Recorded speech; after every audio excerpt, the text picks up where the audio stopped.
Good morning. Yes, it's still morning here, about 9 minutes on Thursday, October 15th, 2020.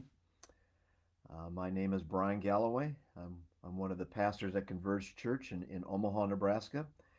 And it's a beautiful day here in Omaha. And played softball last night. We are in our postseason league tournament, Nebraska Senior Softball, and it's a double elimination. We were the number one seed. We won our first game last week, but we lost a close one last night. So we're being the loser brackets, hoping to make our way to the final, taking a little harder route. But it's just fun to be playing. It was a little chilly. We don't play until next Monday, and it's supposed to be fairly cold, I think, in the high in the 40s or 50s that day. So I will keep you posted on that. We've been started this new series in the New Testament letter of James, and again, um, uh, James is a half brother of Jesus.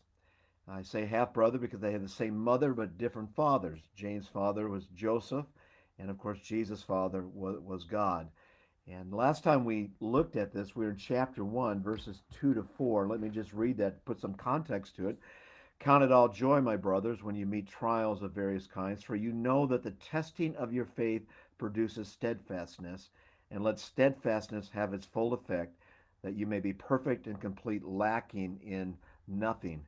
And so that will take us to the next few verses, because often during trials, we need wisdom to help navigate us through the issues that those trials will produce. And of course, the best wisdom is God's wisdom. And so that takes us right to verse 5. In James 1 5, if any of you lacks wisdom, let him ask God, who gives generously to all without reproach, and it will be given him. And so, if we lack wisdom, which we often do when we're going through trials, then we need to ask God. And the promise here is that God will generously grant us his wisdom. We are to ask it. We're to ask God. So that implies prayer for God centered discernment. So that takes us to verse 6. But let him ask in faith with no doubting, for the one who doubts is like the wave of the sea that is driven and tossed by the wind. And so we are to ask God in faith. That's a settled confidence in God's character and in promises in the scriptures. And again, we're to ask for this wisdom in faith with no doubting. Notice what it says here. But let him ask in faith with no doubting, for the one who doubts is like the wave of a sea that is driven and tossed by the wind. And so you can imagine the waves of being knocked back and forth. And in the sea, and our faith can be like that. We could be good in one moment, and but then the next moment we're doubting. And God says, don't do that. Don't go back and forth. That makes us very unstable. As a matter of fact, verses 7 and 8, James explains why it's real risky and even kind of dangerous for us to doubt when we pray. Verses 7 and 8 of James 1. For that person must not suppose that he will receive anything from the Lord.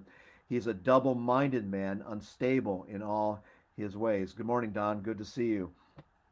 So that's the danger of doubting. God will not answer our request for wisdom.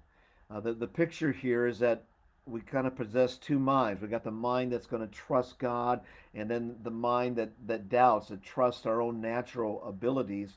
And James says that makes us unstable in our faith. And so the solution is that we're to be single mindedness when it comes to faith, when to place in all of our confidence in God without any doubting.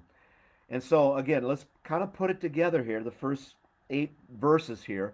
Trials are going to come in various kinds, and we count it all joy because God is building endurance and patience and steadfastness into our life. But that all those trials will move us to more dependence on God. It should force us to depend on God.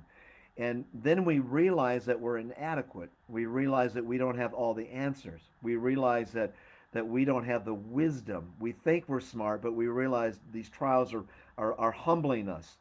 And so we lack wisdom. And so God says, pray for it in faith. And God, in His grace, will generously grant us that wisdom that we need. So again, verse 2, Count it all joy when we face trials of various kinds, and various kinds is just whatever. Trials come at us from many, many directions. You know, we're in the COVID-19 pandemic, where we live in a nation that's becoming more and more divided, it seems like.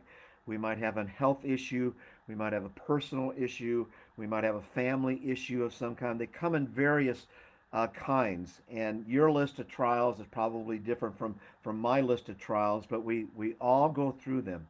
And so we are to depend on God for His wisdom to make the wise decisions to navigate through them. God's wisdom can help us with life trials. We're going to see in our study of James that James is going to bring up these topics of faith again and the topic of wisdom again as we journey through this New Testament letter. Again, I'm Pastor Brian from Converge Church, one of the pastors here. Our website is convergechurchomaha.org.